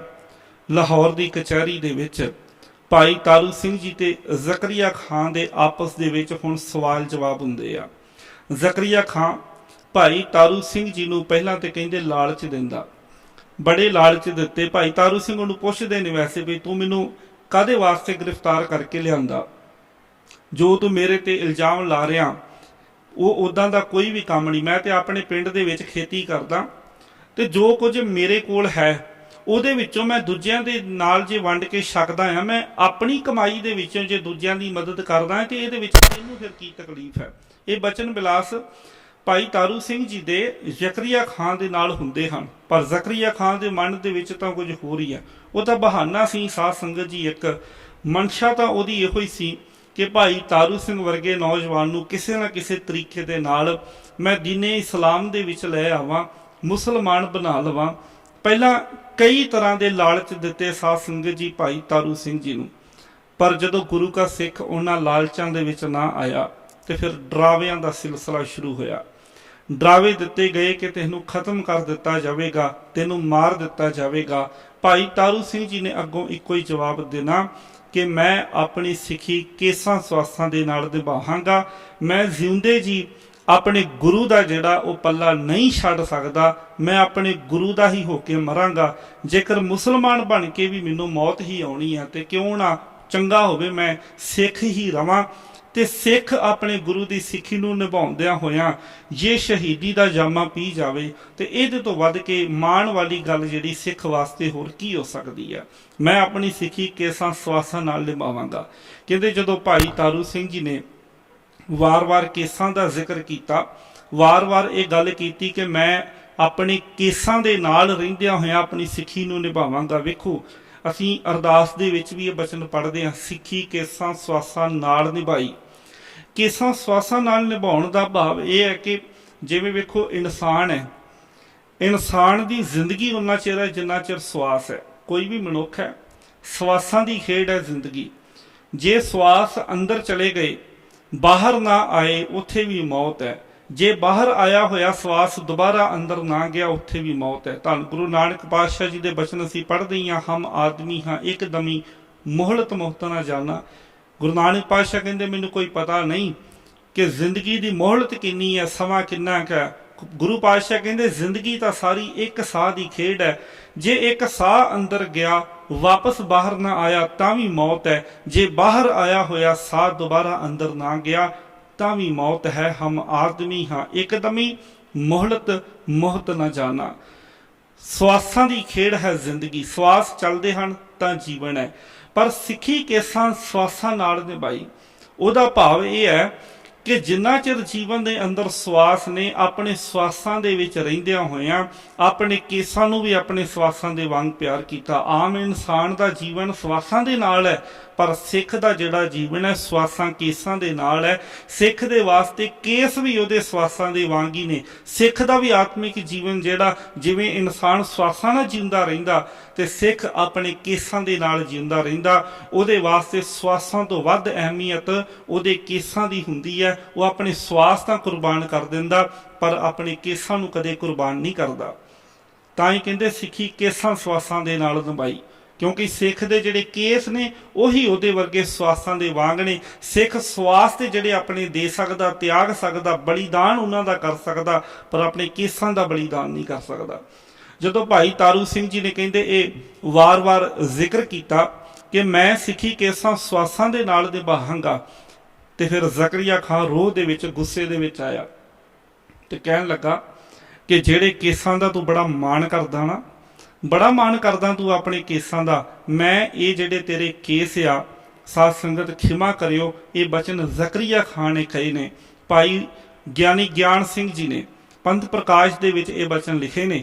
ਉਹ ਕਹਿੰਦੇ ਜ਼ਕਰੀਆ ਖਾਨ ਇਹ ਗੱਲ ਕਹਿੰਦਾ ਵੀ ਜਿਹੜੇ ਕੇਸਾਂ ਦਾ ਭਾਈ ਤਾਰੂ ਸਿਆਂ ਤੂੰ ਮਾਣ ਕਰਦਾ, ਮੈਂ ਜੁੱਤੀਆਂ ਮਾਰ ਮਾਰ ਕੇ ਤੇਰੇ ਸਿਰ ਤੋਂ ਇਹ ਕੇਸ ਜਿਹੜੇ ਸਾਰੇ ਉਤਾਰ ਦਿਆਂਗਾ।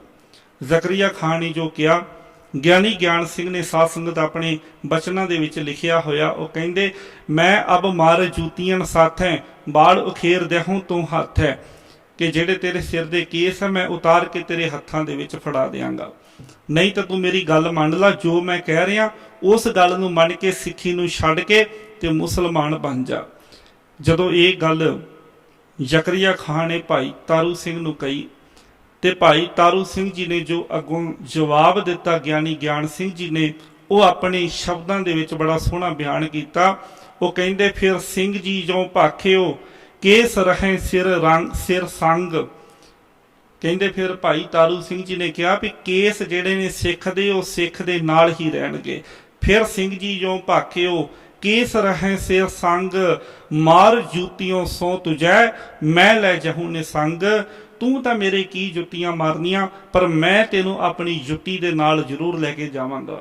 ਸਾਧ ਸੰਗਤ ਜ਼ਕਰੀਆ ਖਾਨ ਦੇ ਹੁਕਮਾਂ ਦੇ ਨਾਲ ਭਾਈ ਤਾਰੂ ਸਿੰਘ ਜੀ ਦਾ ਖੋਪਰ ਉਤਾਰ ਦਿੱਤਾ ਗਿਆ। ਜ਼ਕਰੀਆ ਖਾਨ ਨੇ ਕਿਹਾ ਕਿ ਜਿਹੜੇ ਕੇਸਾਂ ਦਾ ਤੂੰ ਇੰਨਾ ਮਾਣ ਕਰਦਾ, ਮੈਂ ਤੇਰੇ ਕੇਸ ਖੋਪਰੀ ਹੀ ਤਰ੍ਹਾਂ ਉਤਾਰ ਦਿਆਂਗਾ, ਤਾਂ ਜ਼ਿੰਦਗੀ ਦੁਬਾਰਾ ਤੇਰੇ ਸਿਰ ਤੇ ਕਦੇ ਕੇਸ ਆਉਣ ਹੀ ਨਾ। ਭਾਈ ਤਾਰੂ ਸਿੰਘ ਜੀ ਦਾ ਖੋਪਰ ਉਤਾਰ ਦਿੱਤਾ ਗਿਆ। ਇੰਨਾ ਜ਼ੁਲਮ ਹੋਇਆ ਭਾਈ ਤਾਰੂ ਸਿੰਘ ਜੀ ਤੇ, ਪਰ ਪ੍ਰਮਾਤਮਾ ਦੇ ਭਾਣੇ ਦੇ ਅੰਦਰ ਵਾਹਿਗੁਰੂ ਵਾਹਿਗੁਰੂ ਦਾ ਸਿਮਰਨ ਕਰਦਿਆਂ ਹੋਇਆਂ ਹਰ ਇੱਕ ਉਹ ਜ਼ੁਲਮ ਨੂੰ ਸਾਧ ਸੰਗਤ ਭਾਈ ਤਾਰੂ ਸਿੰਘ ਜੀ ਨੇ ਸਹਾਰਿਆ। ਭਾਈ ਤਾਰੂ ਸਿੰਘ ਜੀ ਦੀ ਖੋਪਰੀ ਉਤਾਰਨ ਤੋਂ ਬਾਅਦ ਵਿੱਚ ਉਹਨਾਂ ਦੀ ਅੱਧਮੋਈ ਹੋਈ ਦੇਹ ਨੂੰ ਕਹਿੰਦੇ ਸੁੱਟ ਦਿੱਤਾ ਗਿਆ।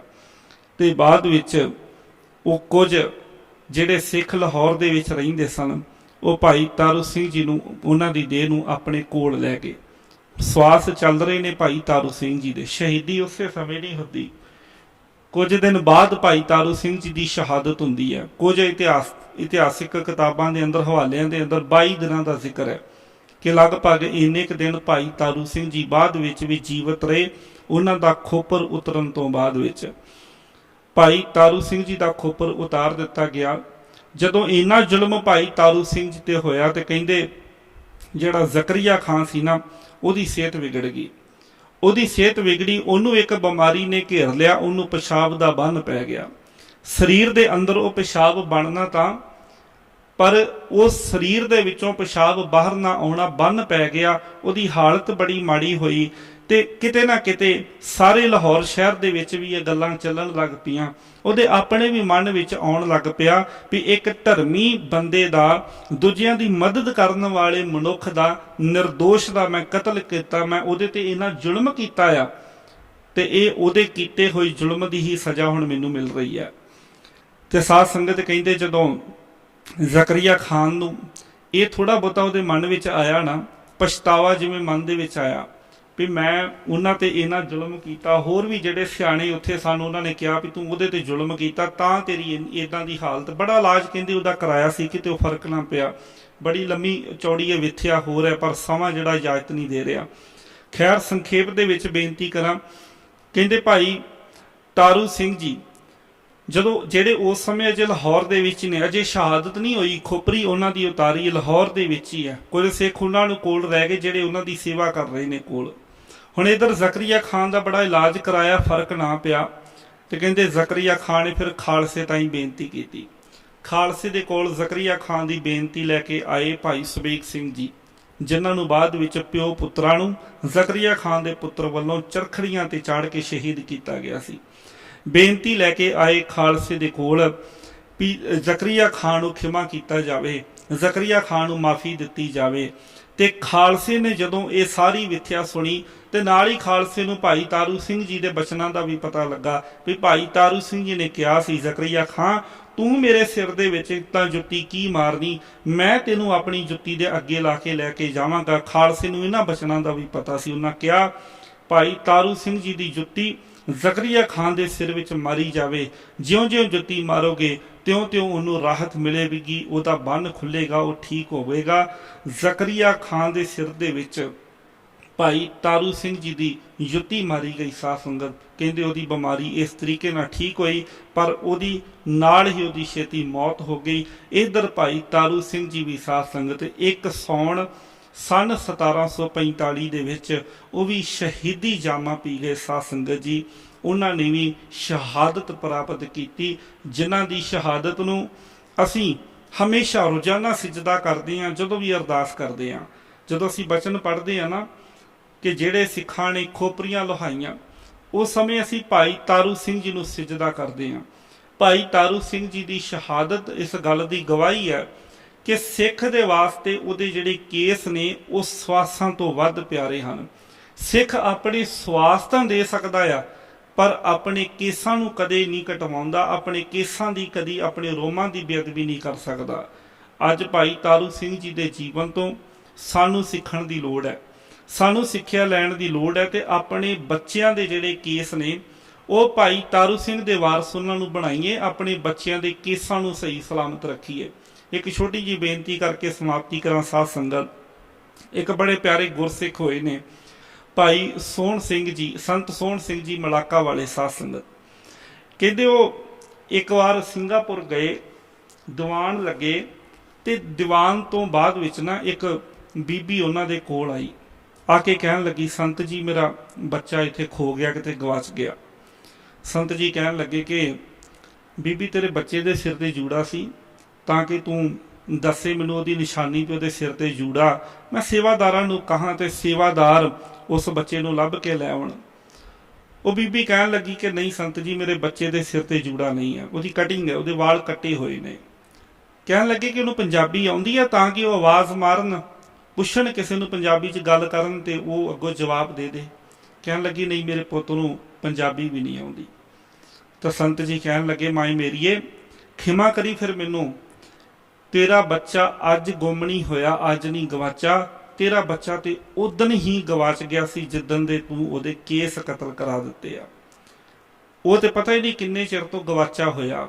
ਸੋ ਸਾਧ ਸੰਗਤ ਆਪਣੇ ਬੱਚਿਆਂ ਨੂੰ ਗੁਰੂ ਨਾਨਕ ਪਾਤਸ਼ਾਹ ਜੀ ਦੀ ਸਿੱਖੀ ਦੇ ਮਾਰਗ ਤੇ ਤੋਰੀਏ, ਆਪਣੇ ਬੱਚਿਆਂ ਨੂੰ ਬਾਣੀ ਬਾਣੇ ਦੇ ਧਾਰਨੀ ਬਣਾਈਏ, ਉਹਨਾਂ ਦੇ ਕੇਸ ਸਹੀ ਸਲਾਮਤ ਰੱਖਣੇ ਇਹ ਸਾਡਾ ਸਾਰਿਆਂ ਦਾ, ਵੱਡਿਆਂ ਦਾ, ਇਹ ਮਾਪਿਆਂ ਦਾ ਫਰਜ਼ ਬਣਦਾ ਹੈ। ਇਸ ਜ਼ਿੰਮੇਵਾਰੀ ਨੂੰ ਜੇਕਰ ਅਸੀਂ ਨਿਭਾਵਾਂਗੇ ਤਾਂ ਇਹ ਭਾਈ ਤਾਰੂ ਸਿੰਘ ਜੀ ਦੀ ਸ਼ਹਾਦਤ ਨੂੰ ਸਾਡਾ ਸਹੀ ਮਾਇਨਿਆਂ ਦੇ ਵਿੱਚ ਸਿਜਦਾ ਹੋਵੇਗਾ। ਇੰਨੀਆਂ ਬੇਨਤੀਆਂ ਆਪ ਸਾਰੀਆਂ ਸੰਗਤਾਂ ਨੇ ਪ੍ਰਵਾਨ ਕਰਨੀਆਂ ਜੀ। ਹੋਈਆਂ ਬੇਅੰਤ ਹੀ ਭੁੱਲਾਂ ਚੁੱਕਾਂ ਦੀ ਖਿਮਾ ਬਖਸ਼ਦਿਆਂ ਹੋਇਆਂ ਆਓ ਸਾਰੀ ਸੰਗਤ ਆਖਰ ਦੇ ਵਿੱਚ ਇੱਕ ਵਾਰ ਫਿਰ ਗੁਰੂ ਬਖਸ਼ਿਸ਼ ਫਤਿਹ ਸਾਂਝੀ ਕਰੋ। ਆਖੋ ਜੀ ਵਾਹਿਗੁਰੂ ਜੀ ਕਾ ਖਾਲਸਾ, ਵਾਹਿਗੁਰੂ ਜੀ ਕੀ ਫਤਿਹ।